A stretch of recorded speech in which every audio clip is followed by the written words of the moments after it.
Hi everybody, and welcome back to another episode of Rapping with the Rep. I'm State Representative Ken Gordon, and I'm really honored to be here with Colonel Chad Ellsworth, who is the installation commander, the base commander at Hanscom. Welcome to our show. Well, thank you for having me. I'm looking forward to a conversation about Hanscom, essentially its role in the military, and then what it's like for the families who live at Hanscom. Before we talk about that, I want to just talk a little bit about you. You've been the base commander now for almost 11 months. For almost a year. Yeah, almost a year. In August 2nd of last year is when I took command. And so prior to that, I was at the Kennedy School for a year in what we call our senior development education for Air Force officers. And so I enjoyed my time there, and when I had the opportunity to stick around, what a great community and place to live. And so my family is very excited to be able to stay. That's great. Now, did you grow up in the Midwest? Or I did. I actually grew up in Lafayette, Indiana. Born and raised in the same home.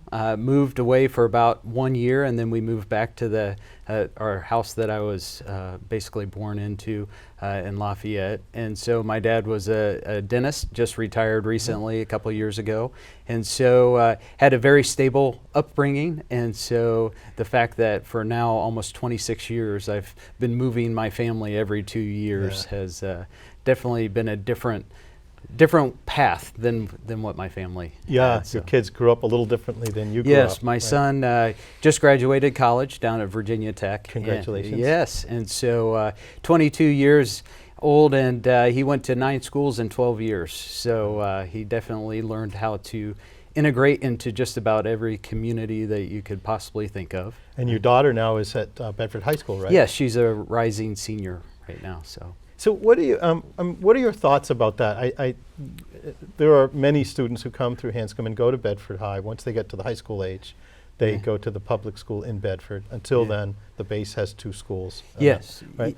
I know it's a different way of growing up, but there are also some benefits to that too. Yeah, I think so. I think that it's diversity of thought. When you have our installation kids from all services, so we are not just an Air Force base. I'd like to say we are a joint environment where we have Marines, we have Coast Guard, we have Army families. And so to bring that unique perspective of military life and to integrate that into the local community, I think it's great for the kids, not only for those that are raised in Bedford, but also for our children to see, and meet folks, from the local community, that this is all they've really known. It's a great opportunity for Bedford kids, and I've told this to people before, but when I moved into Bedford 29 years ago, one of the reasons why I considered it and then did it was because if I had a child at some point, they would have access to the culture that comes in from classmates coming in from the base and the experience they would bring in. So thank you for representing that type of an opportunity that we have. Yes, sir. I've spent a little time with your students in the schools, and what I've always been impressed with is really just what you said. When projects are not assigned because the students will choose these projects, the attitudes, the ideas reflect really our country from a very general perspective. You'll see things coming in that, ideas that sometimes you don't see around here often, and sometimes are very consistent with what you would see around here often. Yes.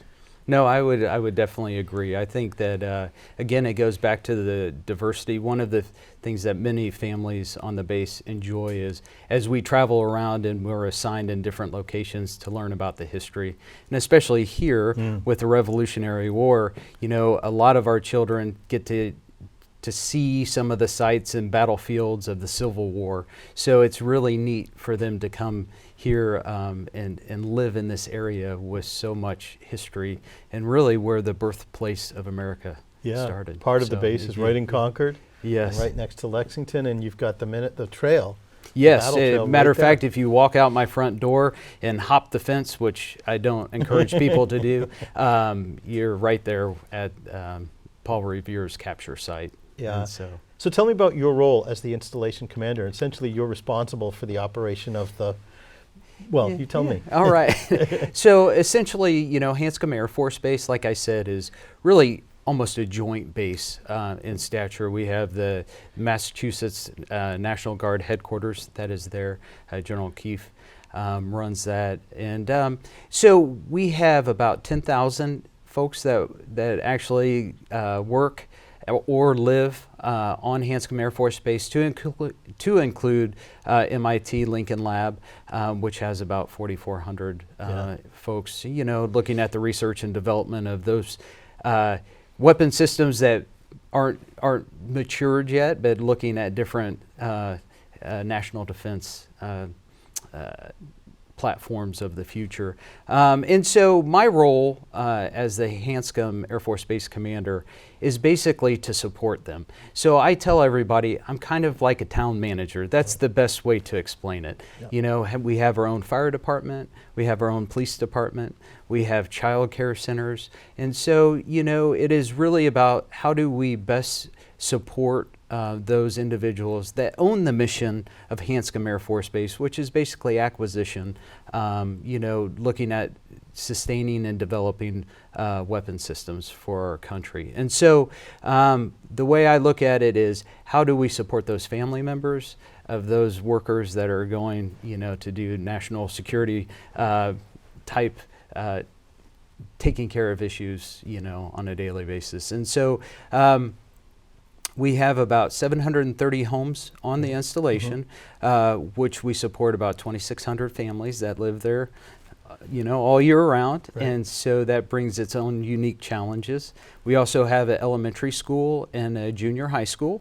The elementary school is just being rebuilt and should be open this fall. Which we're super excited about. And so we have about 730 students that are on base. And then, as you said, as they transfer from, middle school to high school, right. They head over to Bedford High School. So how many students are in each grade?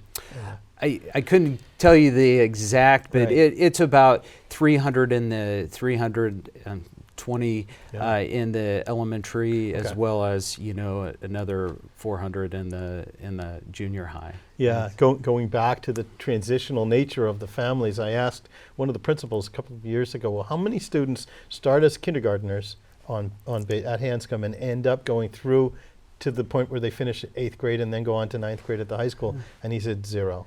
Yeah, so I can tell you, I just attended the graduation of the 8th graders, and there is one child for the first time that went kindergarten all the way through 8th grade, and now will be heading over to Bedford. And so they actually made a big deal about it. But we basically, a third of our students will transfer every year. Yeah. So you talk about the diversity of thought and refreshing, the class sizes and so forth. And so I think right now we have about 140 to 150 students over at Bedford High School as well. Right, right. And like I said, I've loved those conversations with those kids, because what they contribute to those conversations is, are things that you sometimes least expect and sometimes do. And it's interesting. Yeah. Tell me a little bit about how the role of Hanscom compares with the overall mission of the Air Force. Nothing confidential or secret, of course, but just essentially, how does it fit in? So I think overarching, Hanscom Air Force Base, as I mentioned earlier, as an acquisition base is our primary role. Yeah, what does that mean? And so from it, when I say acquisition, what I mean is development and sustainment of platforms. And so meaning weapons, could be actually aircraft or, actually hardware, computers, that type of thing. For Hanscom specific, we deal primarily with that connective tissue. So if there is a radar, you have to, actually get that information, pull that information, analyze that information, and send it over encryption. So we have to secure that information. And then there's somebody that has to interpret that information. And then a commander downrange that actually makes decisions on that information. And so what we like to say is we're that connective tissue. We may not own that platform, that F-35 or that AWACS, the actual airplane, but all of those pieces and parts inside that make it the platform to use it downrange. And that's really where we kind of fall into the overall Air Force mission. Yeah, I mean, this is a significant role with respect to that Air Force mission, and it's Yes. just impressive the contributions that you provide. Yes, our budget is around, not my budget, but the acquisition budget is around $29 billion that comes through Hanscom Air Force Base every year. So, you know, speaking of budgets, on the state level, we also, not only do we provide funding somewhat regularly, including for the education of some of the students, but also we've passed bond bills so that we can support the mission, the infrastructure of the base, because it's so important. Hanscom is responsible for an estimated, I think it's $8.2 billion a year into our local economy. That means Bedford, Burlington, Concord, all around, because of the money that is spent around here, because of the employment that we have around here. Yeah, I haven't seen the most recent numbers. I knew of the number of $6 billion, but 8 sounds really good as well. But you know, one of the things that we do enjoy here with the Hanscom community is our relationship with the local, state, and federal government, because it's a team, and so we're one community, and we do enjoy the benefit of money, military construction, and so currently we have about $225 million in construction on the installation, which tells me that we are recapitalizing, taking care of our folks to give them a place to work and live that is compatible to what they would see off the installation, but just shows what an investment, you know, Hanscom Air Force Base is. Yeah, so let's talk a little bit about essentially what it's like there. And I think we have some footage of some of the scenery around the base. But you know, for people who need a base pass to get on, essentially have never really seen it before, I want to take some of that mystery away. Okay. What's life like for the families there? So I would say life on Hanscom Air Force Base is no different than in Bedford or Burlington. You know, we just have a fence line that is surrounding it. But it is just basically its own little community town that we have a grocery store, we have a department store, what we call our post exchange or BX base exchange, that we can get those things that you would like go to Walmart or, you know, another store for, as well as we have gas station, we have places to eat on base, and so like I mentioned before, we have a daycare center, and so as well as before and after school care for kids that attend school on base. We have a pool. We have an Olympic-sized pool that we enjoy a great partnership with our local high schools that use that for their swim teams, as well as we have a base fitness facility, gymnasium that is open 24 hours a day for those that have access to the base can use. I want to go back and talk about that daycare center a little bit, because you showed it to me a few months ago, and I envy what you have there as an opportunity for military families, but also the families of military contractors and others, which is to say that you have a facility where residents and those who work there can bring their children. The charges are on a sliding scale based on income, and there's a place for them, and there's a professional staff, daycare, and then there's a preschool as well, where the parents know that their children are cared for during the time they're at work, and everyone has a spot. I'm sorry to, maybe I should flip I it wish around, we but it had. was so impressive. I wish we had a spot for everyone. Our biggest challenge is hiring providers. So if those that are watching this, you know, would like an opportunity to work on base as a provider, we pay for certifications as providers, and I think we do a pretty good job of trying to pay our providers, you know, compared to what is, you know, off the installation. And so one of the unique, I don't know how to really say this, but one of the things that I really like about our daycare center is that we do subsidize, you know, the military does subsidize up to 50% of child care costs. So you get that great child care, but not as steep of payments as you may, you know, at other places. And that's So a program of the military, right? it is. It is. And so what we do, because we can't provide a space for everyone based off of providers and capacity of the daycare center, we will subsidize up to $2,000 per month. Yeah.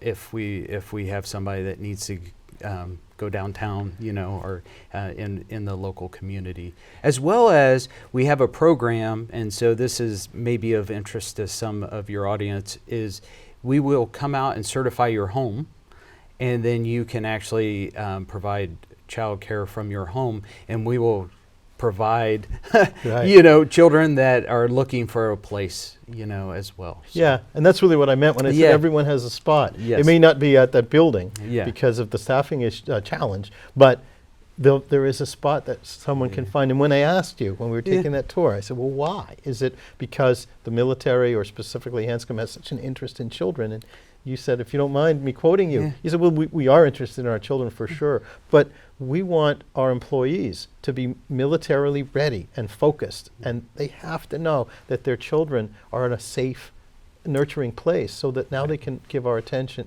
to their job. Yeah. That's so important for that reason. Yeah, and so we always say that, it's not just the member in this uniform or a uniform that serves. Our families serve. And they didn't have a choice, especially our children.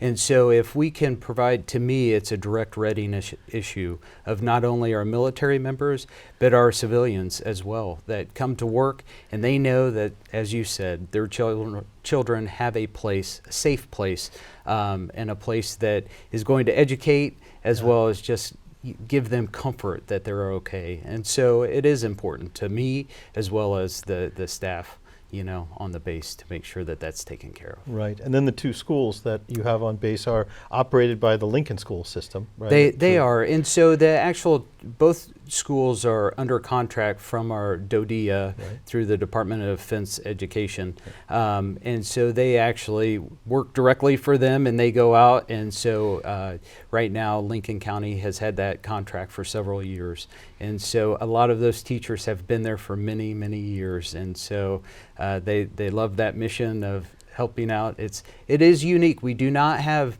that many bases that have schools on the installation around the Air Force, so it's one of the few. Yeah, and those schools, do the students go just off base for all of their education? Right, and so for my family, my children have always gone off base. They've never been on an on-base school, so yeah, so they've always been in the local communities. Even in Italy, you can go to Italian schools, and so. What an experience that must be. Yes.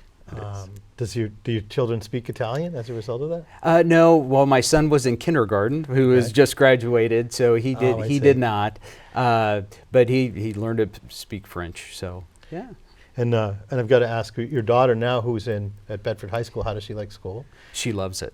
Yeah. So one of the big reasons we wanted to stay in this area is for her. And to give some stability and give her 3 years of school, and she just fell in love with Bedford and all the students there. So she's having a great time. One thing, sorry. Yeah, go ahead. One thing I hear that we take great pride in is from recently retired military who once served here or ended up their last tour was here, and they say we wanted that because we want to stay here. A lot of it is because of the education, but a lot of it is because of our community. Yeah, the community is great.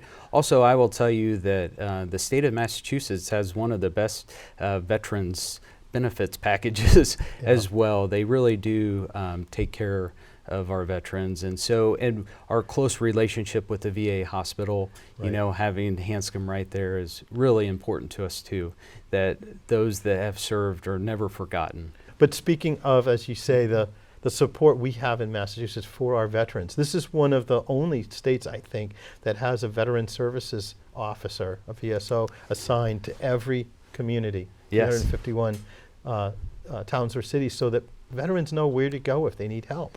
Yeah, and that's so important, especially with us being a nonstop contingency operations for about the past 20 years. It's vital. Yeah. Yeah, and do you hear from our veterans when you're out, because you're out in the community a lot, you come to our patriotic holidays events, you've spoken at many events, you've come to events when we had a bridge dedication in Burlington, and you said, well, I'm not sure, we had Marines speaking at that time, you're an Air Force officer, you said, well, let them speak, but you were there, and I really appreciate that. When you do that, do you hear from our veterans? Do they talk about their impressions of Hanscom or some of them do. You know, I often get a lot of questions about, we have a golf course that is actually on the VA property, and so there tends to be a lot of questions on the golf course. But you know, some of the services that they can that we provide on base. You know, we have the Airmen and Family Readiness Center, and so they have resume writing classes, and these are all free. And so, you know, we try and, you know, get that out as much as possible. And sometimes it's just making that connection with veterans on, you know, what are their needs, because I am not only the commander of Hanscom Air Force Base, but we are the only active duty base in New England as well as New York. And so we do a part of New York from Rome. And so we do a lot of outreach, and we have a community of about 130,000 retirees that we service through finances, you know, financially or medically. And so we're always looking for avenues to make those connections so that they know what is available. Well, that's important that they know, and that's an important responsibility that you have. So far what we've talked about is anyone out there who's interested, first of all, in a career in early child education might have an opportunity here at the base. And you know what, it's a great experience. I was able to, as I told, to see that. And you get right in, these employees get right in there, the teachers get right in there, and there's a need right now. Yes. And then just as important for our veterans to know about the resource that you have going beyond the Patriot Golf Course at the VA, right? Which is great, a great place. And I've heard about the veterans that are looking for tea times and things like that. And they're there, the opportunities are there. Veterans have a preference, I think you know that. You can call within a day, I think, and they'll get you a tea time, which is, I think, very important.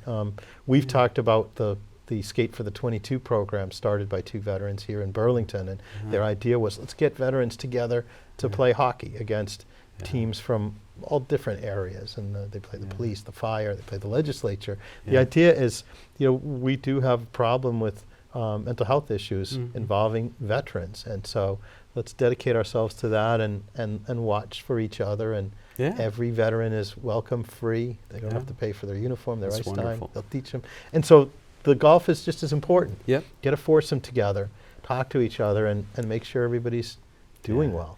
Yeah, we have programs at the course that are free with a golf pro, and you know, teaching veterans how to play golf. And so one of the things that we've tried to do, not only with veterans, but to integrate more with the community and look for ways to outreach, is just last week we finally had approval to allow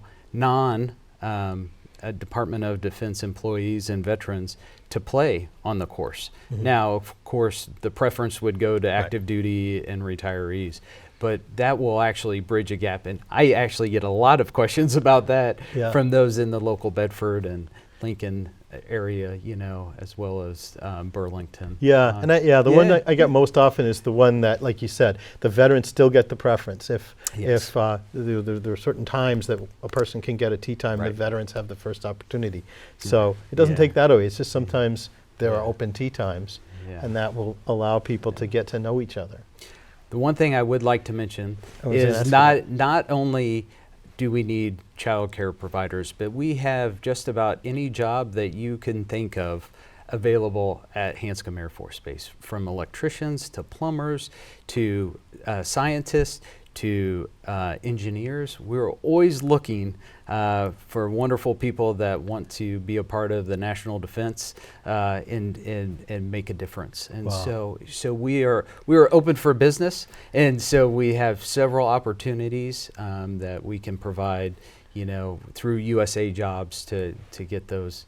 We're trying to do a bunch of hiring events, and so one of the things that we have found is it has been difficult to onboard people fast, and so in a place like this where it's it costs a lot of money to live. Right. If you're going to be hired, you want to start right away. And so we're trying to look at ways that we can make that happen faster. And so we're looking for every opportunity to get out there, and there's lots of opportunities on base. That's great. And I think there's been an email address that's been flashing on the bottom of the screen. So if anyone wants to follow up with that, I think that would be appreciated. What we're trying to do on the state side to help you out is look at the issue of, or actually solve the issue of transportation, because to get people in without everyone having their own car is a challenge. And these days we'd like to be able to reduce the number of cars and get you access to people, to employees. So we'll continue to work on that. Yeah, it's kind of a double-edged sword. I always say, you know, with all the construction and money coming into the installation, also comes with trucks and, you know, more people and more opportunities to clog up roads. And so I think that as we work together with each of the communities that Hanscom touches, that we can look for mitigation efforts to ensure that those that do live permanently, you know, in our community aren't impacted or lessen the impact. Well, I know that you joined the Middlesex 3 Coalition, which is a great opportunity for us and for you to work together in that way. This was a group that started with an idea that involved Burlington, Bedford, and Lowell. And it involves all of the towns that go up Route 3 from 128 to the New Hampshire border, and then Lexington and Tewksbury, I think, that aren't touching Route 3. And we're working together to solve these problems. And we realize that competition among municipalities is not the best idea sometimes. Collaboration goes a long way. It really is. And so the opportunity to collaborate with Hanscom has been a tremendous benefit to all of us as well. Yeah, and that's, you know, since I have been in command, that has been one of my top priorities, is to, you know, do interviews like this just so that we can, you know, make those, we can collaborate and look for ways to collaborate to make it better for everybody, and not secretive and, oh, that's that place over there with a fence around it. You know, we are a community. We are just one more, you know, community within the community, and so we need to be a part of that and active members. So. Yeah, our residents all really, you know, speaking, you know, on behalf of the residents, we all value the military presence, and people will always talk about, you know, you mentioned we have the National Guard, we have the Air Force, and we have Massport. Right. And for whatever challenges result from having the airport in that area, it's the military that we always talk about, how much we value, how much we need the presence that you have, and how much we've gotten from it. And we're just honored to be able to contribute somewhat to it. Well, thank you. Yeah, I think one of the clarification, I'm glad you just brought it up, is Massport. You know, a lot of people associate the runway out there with Hanscom Air Force Base, and that is not ours. That is run by the Massport. However, I think we are probably less than 1% of any of the air traffic that actually goes through there. Yeah, because actually as an active runway for the military, it's been decades since it's been primarily. So. Yeah. Oh, yes. Since I think 1970s. Yeah. Yes. Yeah. So you're right about that. We're about wrapped up with the Rapping with the Rep. Anything you'd like to add to? I think you know, thank you so much for the opportunity. I always look forward to our discussions. We've had many in the past year, and so thank you for what you do for our community and for the men and women at Hanscom Air Force Base, and more importantly, thank you for what you do for our military members, because I know that you personally put a lot into recognizing and ensuring those that have paid the ultimate sacrifice for our country are recognized and taken care of, and their families. And so thank you for what you have done for those families, as well as the men and women at Hanscom Air Force Base. Colonel, thank you very much for your service, and thank you to your family too. I really appreciate you coming on. I think that this has been a very valuable opportunity for our viewers to learn a little bit more about what happens at Hanscom and its role, and thank you so much. All right. I appreciate everything. Thank you so much. All right.